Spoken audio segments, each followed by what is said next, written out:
Domingo passado eu falei sobre a primeira parte da oração dominical, a oração que Jesus nos ensinou a pedido dos seus discípulos. Ele trouxe algumas orientações naquele ensino do monte, as bem-aventuranças, ou no sermão do monte. E ele trouxe algumas diretrizes a respeito de algumas práticas, como eu disse aqui, e eu no domingo passado eu parei na primeira parte destacando as necessidades, as referências de Deus para conosco, a exaltação do nome de Deus. Queria que o irmão colocasse na tela, nesta introdução, para que os irmãos entendam essa primeira parte da mensagem. Pode colocar a terceira tela, irmão, por favor.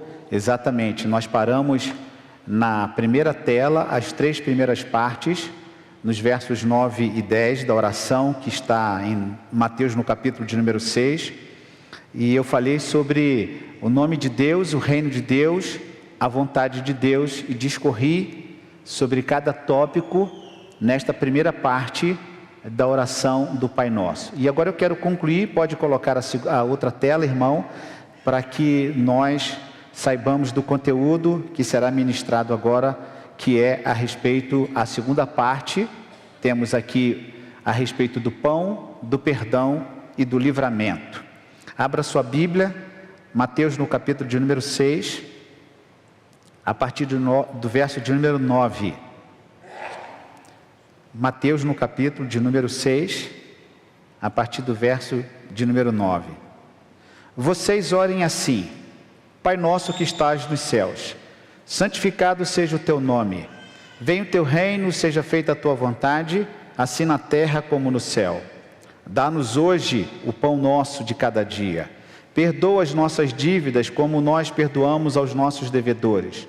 E não nos deixes cair em tentação, mas livra-nos do mal, porque teu é o reino, o poder e a glória para sempre. Amém. Vencida então esta primeira parte que fala a respeito da exaltação do nome do Senhor, o reino do Senhor, a sua vontade e algumas características destes elementos, eu passo então esta segunda parte da oração do Pai Nosso, que trata principalmente desses três elementos: o pão, o perdão e o livramento. Para isto eu chamo a sua atenção para o verso de número 11, em que nesta oração Jesus faz um pedido ao Pai: dá-nos hoje o nosso pão de cada dia. O que está aqui neste momento da oração, vamos dizer assim, nesta consideração que Jesus tem e traz para com as nossas necessidades.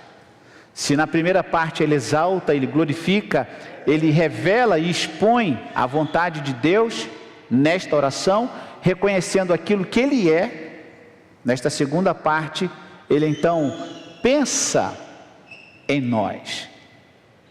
E aquilo que ele nos apresenta neste verso, ele fala sobre o pão, sobre o alimento físico, que nós pode clicar, irmão, para que os irmãos me acompanhem, nesta tela que fala a respeito destas necessidades que Jesus nos apresenta. Pode clicar ali, irmão, para que nós entendamos as necessidades apresentadas nesta oração: pão, sustento físico, cuidado e providência.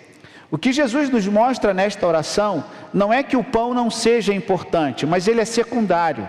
E é muito difícil entender isso, porque nós somos apegados às questões materiais. Nós somos apegados e temos uma necessidade fisiológica, o nosso corpo necessita de alimento.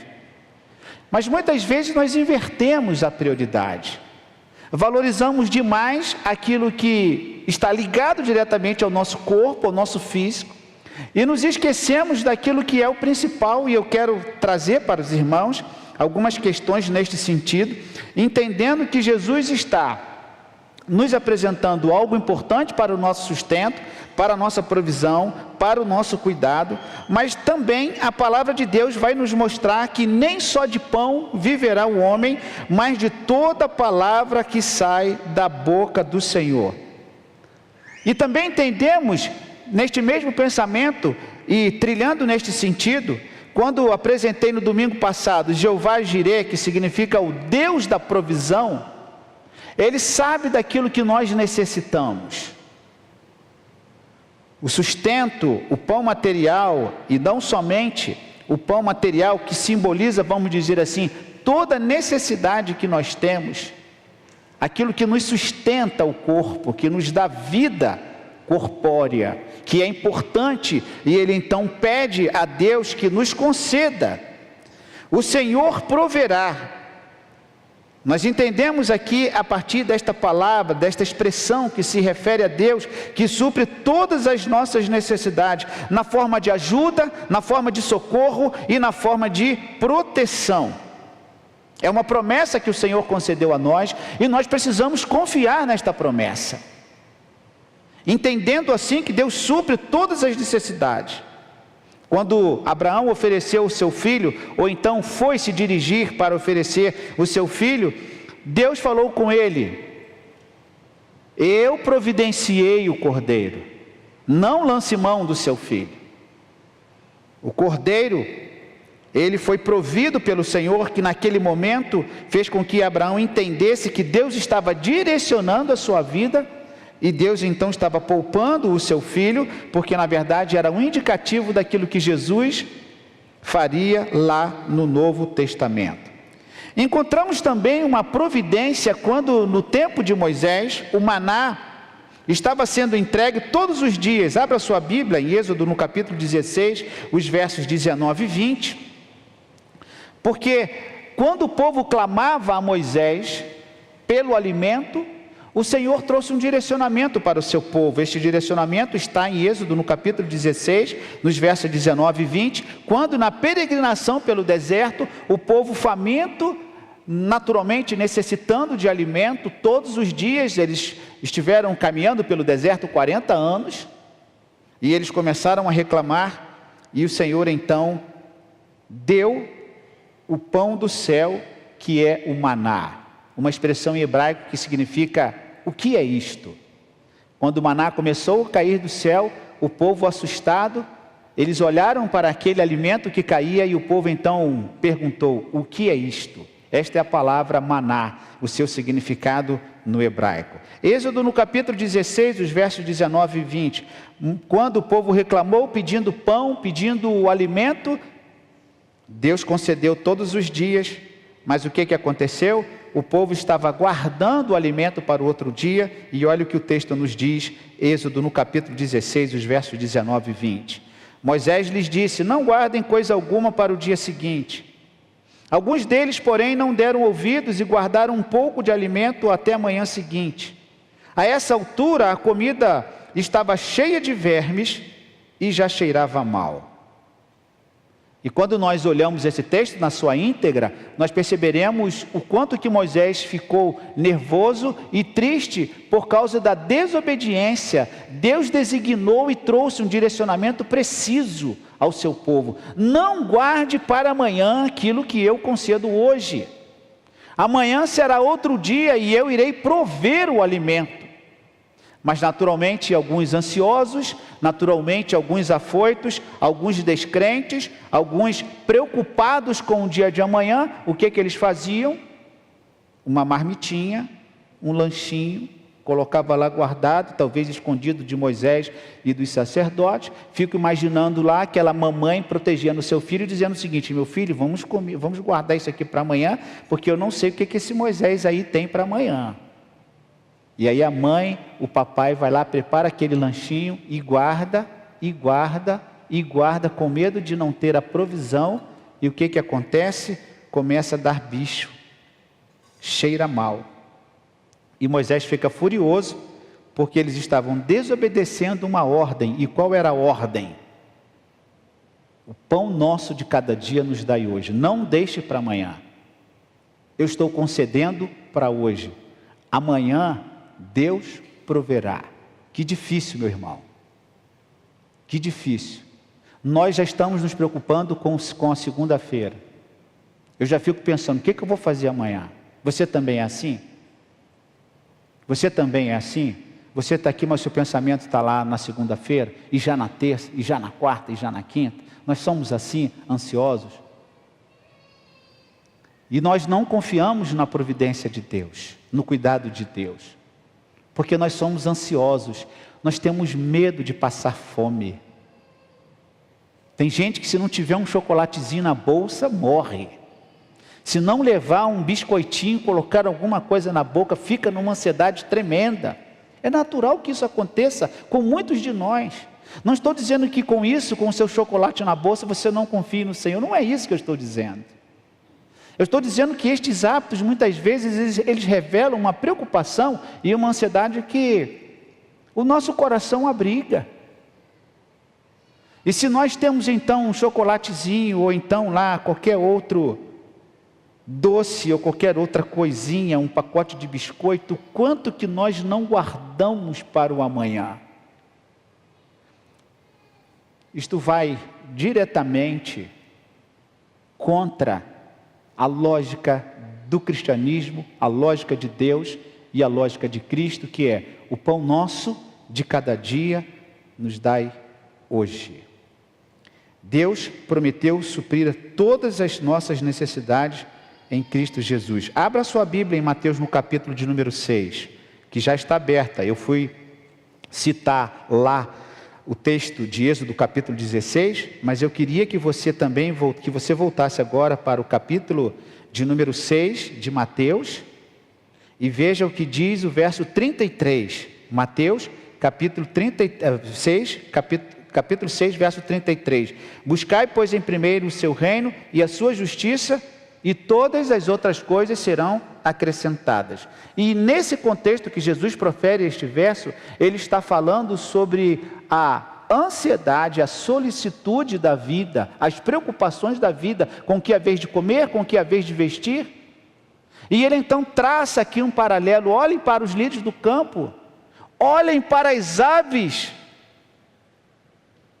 Elas não produzem, elas não semeiam, mas Deus as alimenta.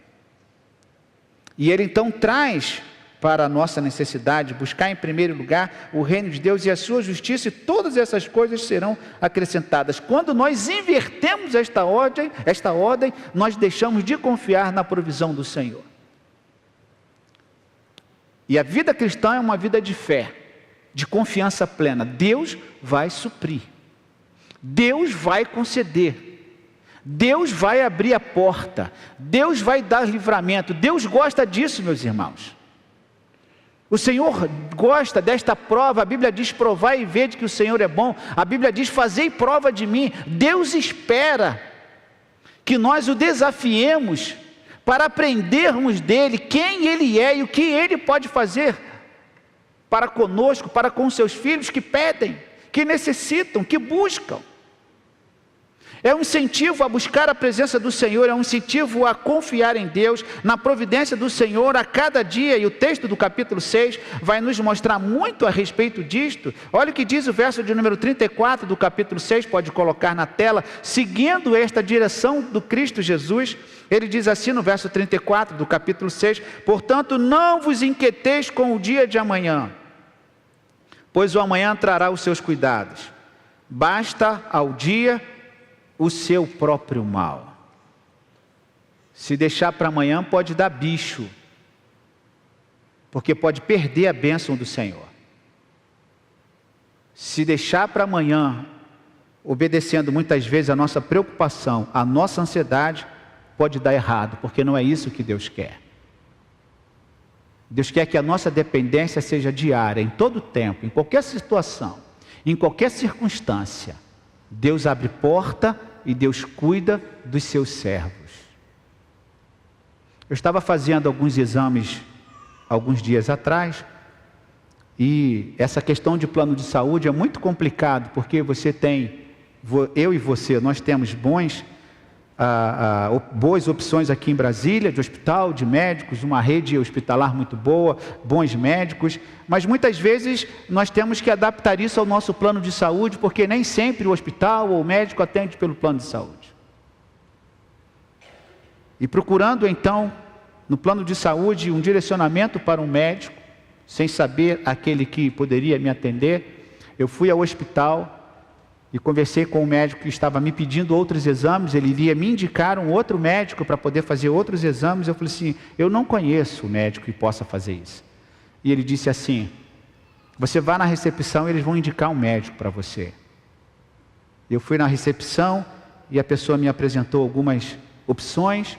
Eu disse assim: olha, eu não conheço, o que você achar você pode colocar. E aquela atendente, concierge, indicou o médico e foi para o dia da consulta. E naquela consulta o médico entra: pode entrar, tudo bem, o que está acontecendo, como é que você está? Eu disse assim: eu estou com alguns problemas, eu preciso resolver. E ele disse assim: o que você faz? Eu falei assim: eu sou pastor de uma igreja batista. Ele falou assim: glória a Deus, eu sou membro da Assembleia de Deus. Ontem o meu pastor auxiliar esteve aqui, e eu cuido da saúde do meu pastor titular, cuido da saúde do meu pastor auxiliar, e eu quero cuidar da sua saúde. Irmãos, eu me arrepiei naquele momento. Como que Deus conduz, como que Deus, Ele é singelo, Ele é único, Ele é ímpar naquilo que Ele se preocupa conosco, de você poder confiar que em todas as coisas Ele cuida de nós. E Ele falou assim: nós vamos cuidar. Ele disse assim: eu vou cuidar de você. Aí passa uma lista de exames desse tamanho. Como que Deus cuida de nós? Não vos preocupeis com o dia de amanhã. Como será? Deus sabe. Como vai ser? Ele sabe. Nós precisamos é confiar, porque se a gente não confia, a gente atrapalha o plano de Deus, dá bicho e cheira mal. O texto nos mostra, irmãos, aqui, seguindo neste sentido. Pode voltar aquela tela, irmão? A tela, exatamente. Então, quando Jesus pede em oração ao Pai: o pão nosso de cada dia nos dá hoje, Ele está nos ensinando que o nosso relacionamento com Deus é diário. A nossa dependência é todos os dias, em todas as circunstâncias, e em qualquer coisa. Seja a coisa mais simples, seja a coisa mais complexa, ore e peça a Deus.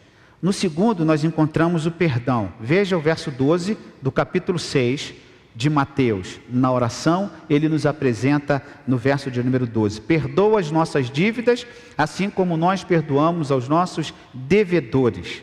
Aqui nós encontramos, nesta segunda parte da oração, o segundo elemento da segunda parte, pode colocar a tela para os irmãos acompanharem. Nós temos aqui estes elementos do perdão. O perdão liberta. O perdão é um ato de misericórdia, inclusive de Deus para conosco. Ele permite a convivência e Ele cura. É saúde para nós. E eu disse aqui que é uma questão de saúde pública perdoar uns aos outros. O perdão é saúde, o perdão é remédio. O perdão nos permite a convivência social. Porque caso contrário estaremos emburrados, estaremos virando o rosto, falaremos mal, criticaremos, não suportaremos, e a vida será uma vida insuportável, porque nós estamos descumprindo aquilo que a palavra de Deus nos mostra, que é perdoar as nossas dívidas, como nós perdoamos os nossos devedores. E Jesus nos mostra uma parábola muito interessante nesse sentido, quando alguém que teve a sua dívida perdoada, e ele saiu feliz da vida, porque tinha a sua dívida perdoada, e ao encontrar uma pessoa, esta pessoa então foi cobrada por ele, porque havia uma dívida e ele não perdoava. E o Senhor Jesus o repreendeu nesta parábola, nos mostrando a hipocrisia de ser perdoado e não perdoar a ofensa do outro. Nós temos aqui, neste perdão, a possibilidade da convivência relacional, que sem esta convivência relacional, a vida seria um caos, seria turbulenta, nós andaríamos e viveríamos em doenças crônicas, porque nós não conseguiríamos olhar para a pessoa. Imagine a falta de perdão dentro de uma casa, dentro de um lar, no ambiente de trabalho, no ambiente de igreja, seja lá onde for. Essa experiência do perdão para com o próximo, na medida que perdoamos, seremos perdoados, e é perdoando que nós vamos também sendo perdoados. E este ensino do Senhor Jesus nos mostra a restauração das relações pessoais. a nossa vida não prossegue, ela não anda, ela não se desenvolve. Há muitas pessoas que adoecem com essa falta de perdão, porque não têm coragem de procurar a reconciliação, de procurar uma pessoa, nem que seja para dar um abraço, nem que seja para dar um aperto de mão, mas na tentativa de reabrir o diálogo nesta possibilidade do relacionamento. E a falta de perdão adoece. Quantas pessoas estão doentes? Não falam para o médico, mas quando chega diante do psicólogo, abre o coração. Por que você está assim? A sua doença não aparece no exame, você não tem nada, o médico não descobre. E aí quando você começa a abrir o seu coração, muitas vezes aquela raiz de amargura está porque você não perdoa determinada pessoa. E é por isso que Jesus fala e nos ensina nesta oração a pedir: Pai, perdoa as nossas dívidas, assim como nós perdoamos aos nossos devedores. A última parte que ele nos apresenta nesta oração está no verso 13. Capítulo 6, o verso 13, que diz assim: E não nos deixes cair em tentação, mas livra-nos do mal. É a terceira e última parte dessa oração em que Jesus nos apresenta aqui também a questão da tentação, da vulnerabilidade e da natureza humana. Pode colocar a tela para que os irmãos acompanhem. Exatamente. Eu aqui destaco o livramento, o pedido para livramento, o livramento para não cair em tentação e para ser livre do mal. E eu quero então pensar com os irmãos algumas questões aqui com relação a essa tentação, a vulnerabilidade e a natureza humana que é voltada para a cobiça. E lá no Antigo Testamento, quando nós entendemos a cobiça, ela tem muito a ver com inveja. Aquele que inveja, cobiça.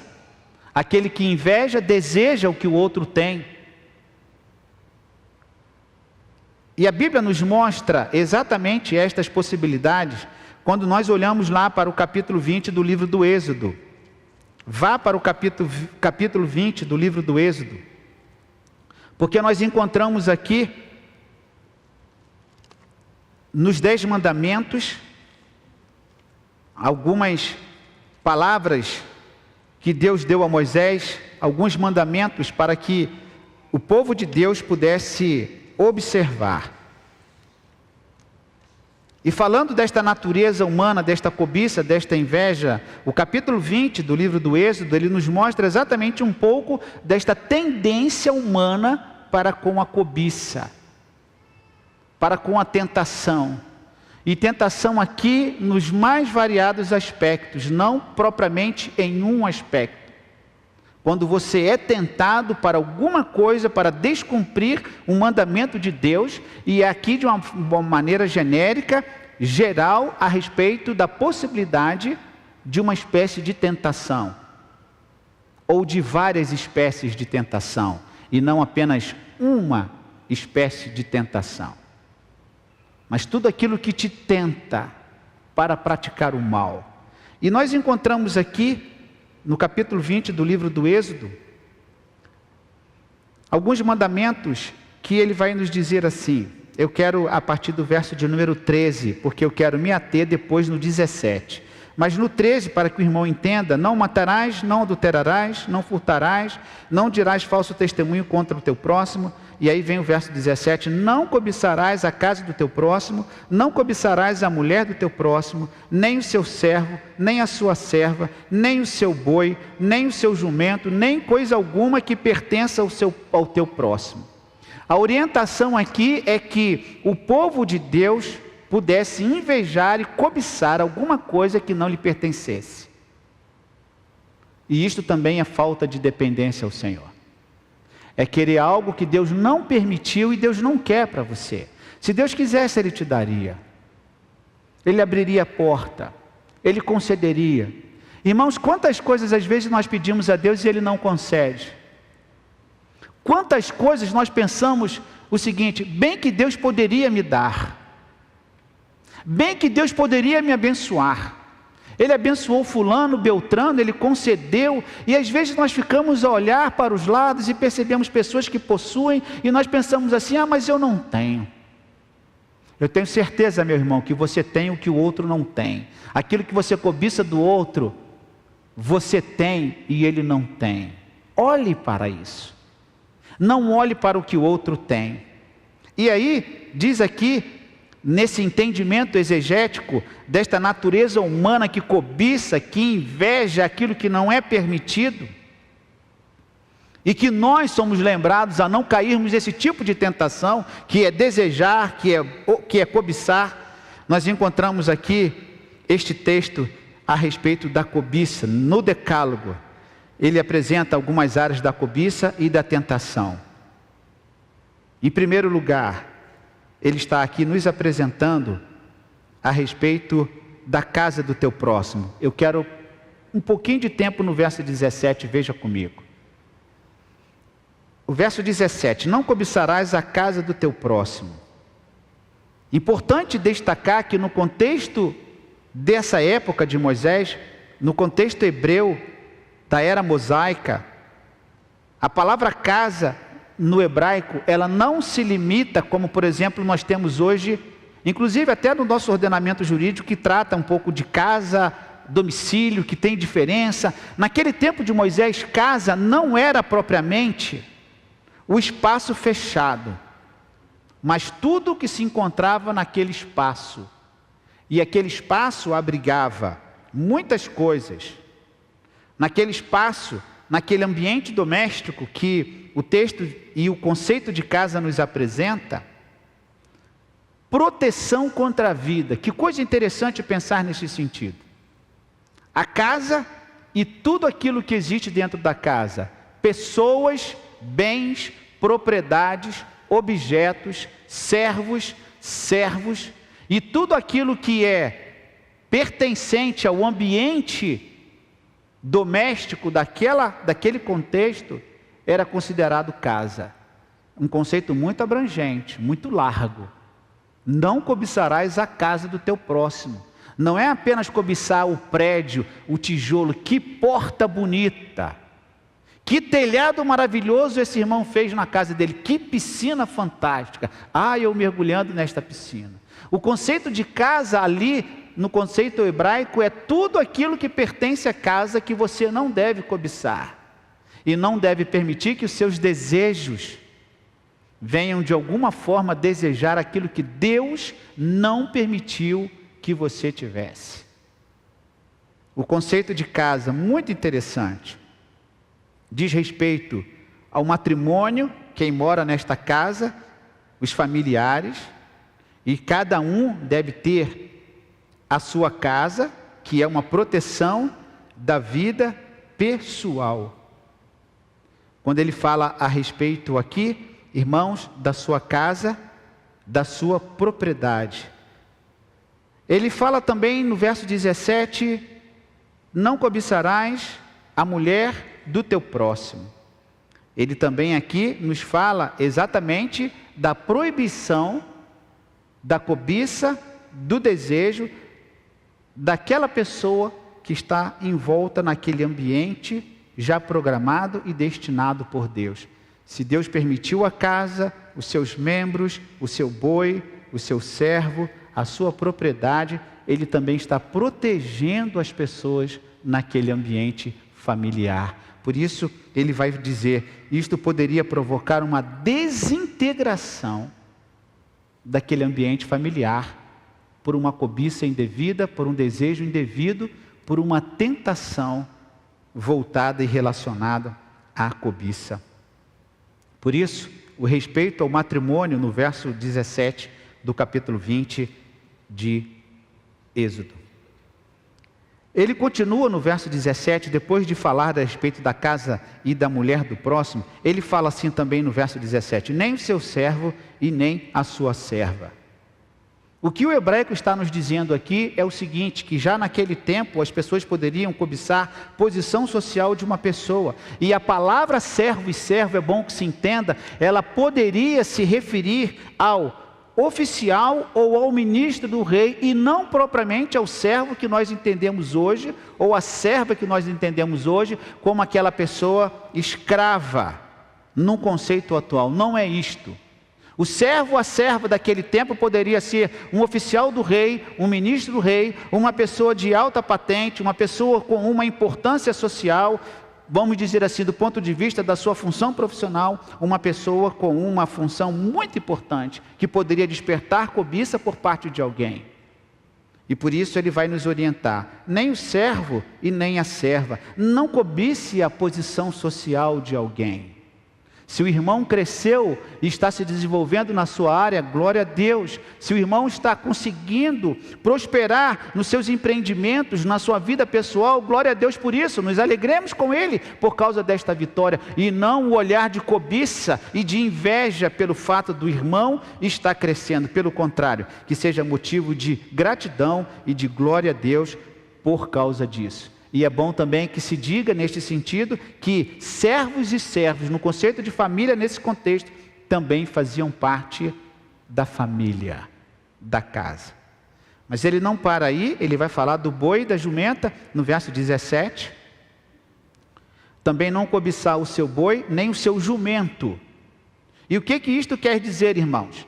Representa, boi e jumenta, ou jumento, representam, olha que coisa interessante, tudo o que a pessoa possui. Um exemplo daquele transporte que o boi e que o jumento, naquele contexto, realizavam. Transporte de cargas, utilizado no trabalho para o preparo da terra, arar a terra, o transporte de objetos de peso ou qualquer outra coisa, acionamento do moinho, que promovia também o desenvolvimento da propriedade em algum aspecto. Boi e jumento representam a totalidade dos animais domésticos. Ou seja, tudo aquilo que envolvia a casa, o ambiente, que era passivo de cobiça, de inveja, Deus diz assim: tire o olhar dessas coisas. Não tenha o seu olhar fixo naquilo que não é seu. O que isto pode significar, meus irmãos? Tudo isto pode significar pelo menos 3 coisas, dentro do capítulo 20, o verso 17. Só nesse verso 17, nós poderíamos encontrar pelo menos 3 significados. O respeito à esfera da vida privada do próximo. A vida privada é pessoal, ela deve ser respeitada, guardada. Nós temos em nosso ordenamento jurídico, nós temos legislações que tanto na esfera penal quanto na esfera civil, que guardam o nosso sigilo, inclusive das nossas correspondências. Ninguém pode abrir a correspondência do outro. Lá em casa a gente abre correspondência, mas é de multa, para ver quem é o infrator. Né? De vez em quando chega lá uma multa, e aí abre a carta, o comunicado do Detran para ver quem é o infrator, quem foi que cometeu aquela multa. E aí pela foto você identifica qual é o carro, onde foi, quem foi, que horas que foi, onde é que foi, e o que estava fazendo, se correndo muito, se correndo pouco, e principalmente o valor da multa. Mas é inviolável. É inviolável o e-mail da pessoa, é inviolável a vida privada. A honra da pessoa é inviolável. Cuidado com o que você fala a respeito da pessoa, mesmo no ambiente da igreja. Tem gente que é tão mexeriqueiro que fala coisa que não deve, que não está se preocupando muitas vezes com os crimes contra a honra, que estão previstos no Código Penal, se eu não me engano, 138 e 139, é isso mesmo, doutora Amanda? 138 e 139, acho que é os crimes contra a honra. Pode confirmar aí para mim, para eu não passar essa informação. Demerval, eu creio que é isso mesmo. A Adriana pode me responder, é o 138 e 139. Cadê a Adriana? Difícil encontrar aí nesse... É isso mesmo, 138 e 139, pode conferir. Os crimes contra a honra, cuidado com o que você fala, cuidado como você se expressa com o outro irmão, o respeito, o cuidado, o zelo. E não ser leviano muitas vezes em como você vai abordar o seu outro irmão. É garantido essa vida privada. Você não sabe como que o outro está vivendo. Você não sabe como que o outro está passando. Você não sabe que a sua fofoca pode criar um estrago, uma desgraça no ambiente. E é bom que se diga que nesse texto há sim a preservação da vida privada, a casa, o esposo ou a esposa, o cônjuge, os servos e servos, o boi, o jumento, tudo aquilo que pertence a privado. Nós não temos direito de afetar, a menos por designação legal, por exemplo, num ambiente de enchente, em que o governo, em que a entidade pública, o ente público pode sim, de maneira temporária, utilizar aquele ambiente para abrigar pessoas, para utilizar, por exemplo, convocar uma igreja, para abrir a igreja, para poder colocar os flagelados, as pessoas que sofrem uma enchente ou qualquer outra catástrofe, ou qualquer outra pandemia, ou qualquer situação nesse sentido. O poder público pode requerer isso. Mas fora isso, é inviolável a sua casa, é inviolável a sua vida privada, é inviolável a sua propriedade. Então, se você é crente em Jesus, meu irmão, preste atenção no que eu vou falar, e você está invadindo propriedade alheia, você está ferindo um mandamento e um preceito bíblico. Se você concorda com isso, você está contrário à palavra de Deus, que protege a vida das pessoas e a sua propriedade. Se Deus tivesse que conceder, Ele concederia. Existem outros meios de você adquirir a propriedade. Mas o assunto aqui não é a propriedade.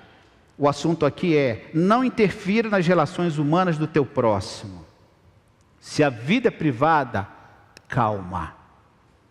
Respeite. Tenha muito cuidado. São preceitos bíblicos que estão lá, muitas vezes gritando, nos falando, mas nós não temos o conhecimento disso. Nós não temos o cuidado nas nossas relações. E a Bíblia protege. E uma outra questão que isso pode significar: não inveje a posição social do seu próximo.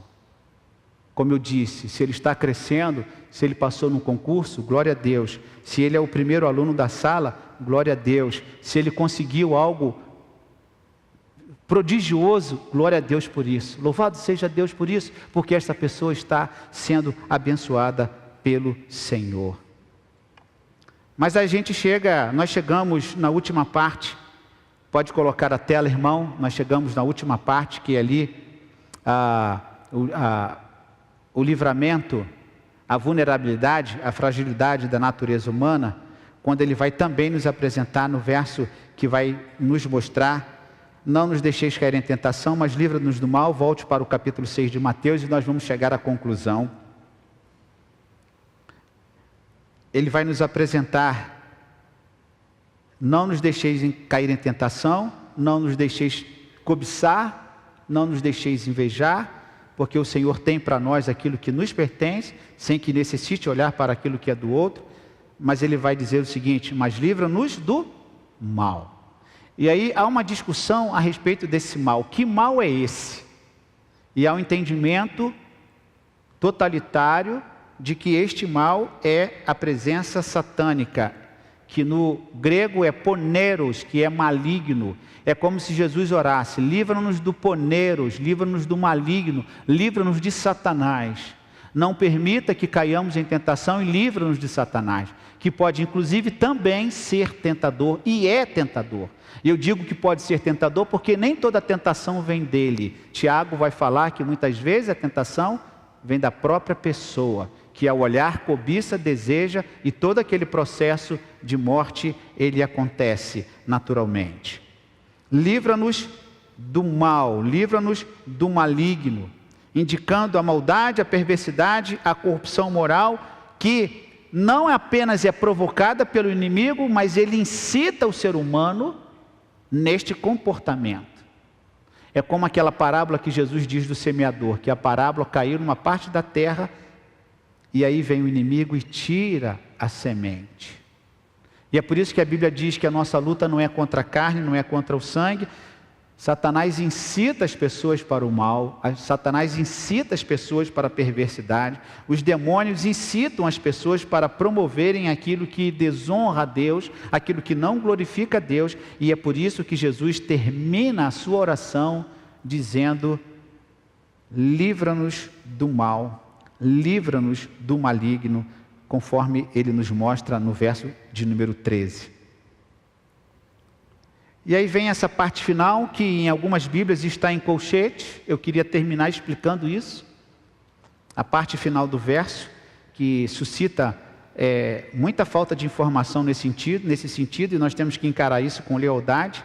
Na minha Bíblia, por exemplo, aqui na Ara está separado entre colchetes, identificando e trazendo uma observação. Não sei se na sua Bíblia tem, se você tem no rodapé da sua Bíblia essa explicação, essa expressão, porque teu é o reino, o poder e a glória para sempre, contida na oração do Pai Nosso. Elas não fazem parte do texto original. Provavelmente elas foram introduzidas no 2º século, como uso litúrgico. Eu já disse isto aqui, como uso litúrgico. A oração do Pai Nosso, uma oração coletiva que a igreja primitiva começou a orar e a introduzir esta oração nos seus cultos, na sua liturgia. As pessoas oravam o Pai Nosso coletivamente, como hoje. E alguns grupos oram o Pai Nosso de maneira coletiva, e às vezes quando você ora no meio protestante a oração do Pai Nosso, algumas pessoas estranham, porque associam esta oração a uma determinada igreja ou denominação, e não é. A oração do Pai Nosso não tem dono. A oração do Pai Nosso é universal. É um reconhecimento daquilo que Deus é para conosco e aquilo que Ele faz para conosco. O pão, o perdão e o livramento. É uma oração para todos os povos. E por isso que esta oração ela é muito conhecida. Esta frase, provavelmente, ela foi introduzida, conhecida como uma doxologia, como uma forma de louvor e glorificação a Deus. E se alguém colocou isso posteriormente, o fez muito bem. Como introdução, como conclusão, como direcionamento do povo que glorificava a Deus, do povo que exaltava o nome do Senhor. Possivelmente os escribas cristãos dos primeiros séculos, nas liturgias, nas comunidades cristãs primitivas, eles introduziram para que as pessoas orassem reconhecendo o reino, o poder e a glória para sempre. E o que aconteceu? Gradativamente ela foi sendo incorporada nas versões protestantes, principalmente na versão King James em inglês, que traz esta observação importante, mas algumas Bíblias não trazem esta parte em virtude deste acréscimo, possivelmente realizado pelos escribas nos primeiros, no 2º e no 3º século da nossa era. As igrejas protestantes, elas, ao terminarem esta oração, elas citam esta frase, porque teu o reino, o poder e a glória para sempre. De maneira que, se alguma pessoa ora sem falar esta parte, você não precisa ficar preocupado porque a pessoa não colocou esta parte. É porque talvez a versão que ela utilize não tenha essa parte. O que também não há problema nenhum em você colocar essa parte dizendo que teu o reino, o poder e a glória para sempre. Que isto não seja motivo de discórdia, de desconfiança, de inimizade, com quem quer que seja, com qual grupo for, porque na verdade o reino, o poder e a glória, tudo pertence ao Senhor. Algum irmão tem essa informação na nota de rodapé que eu passei aqui? Tem? Levanta a mão. Tem? Tem aqui, o irmão, tem alguém mais com essa nota de rodapé? Os irmãos talvez que tenham Bíblia, nosso irmão, está escrito isso, né, irmão Alencar? Então não estou falando bobagem aqui. Pode pesquisar e você vai perceber esta informação que eu acho leal você apresentar os dados históricos para que as pessoas conheçam. Isto não diminui em nada a oração do Pai Nosso, pelo contrário, ela exalta e glorifica o nome do Senhor, ressaltando o poder, a honra e a glória que pertencem ao Senhor. Portanto, irmãos, esta oração vem em reconhecimento da ação de Deus em favor do seu povo. Deus instruiu com toda a sabedoria, com toda a graça, esta rica e poderosa oração como modelo de conhecimento e reconhecimento deste Deus santo, criador, que se apresenta a nós como Deus que nos salvou. Por isso o reino, o poder e a glória pertencem a Ele. Glória hoje e por toda a eternidade. Convido a igreja para se colocar de pé e vamos então ler esse texto ou recitar esse texto. Vamos terminar estas duas mensagens, domingo passado a primeira parte, hoje a segunda parte, finalizando este texto que poderíamos então trabalhar muitos temas a partir desta oração, mas eu gostaria que a igreja pudesse estar lendo capítulo 6, os versos de 9 a 13, finalizando assim. Vamos todos ler, meus irmãos? Eu vou ler na ARA, revista e atualizada, talvez seja também a versão do irmão. Leamos. Portanto, vós orareis assim: Pai nosso que estás nos céus, santificado seja o teu nome, venha o teu reino, faça-se a tua vontade, assim na terra como no céu. O pão nosso de cada dia dá-nos hoje. E perdoa-nos as nossas dívidas, assim como nós temos perdoado aos nossos devedores. E não nos deixes cair em tentação, mas livra-nos do mal. Pois teu é o reino, o poder e a glória para sempre. Amém. Amém. Cantemos, irmãos, assim: Nosso Pai, que estás nos céus.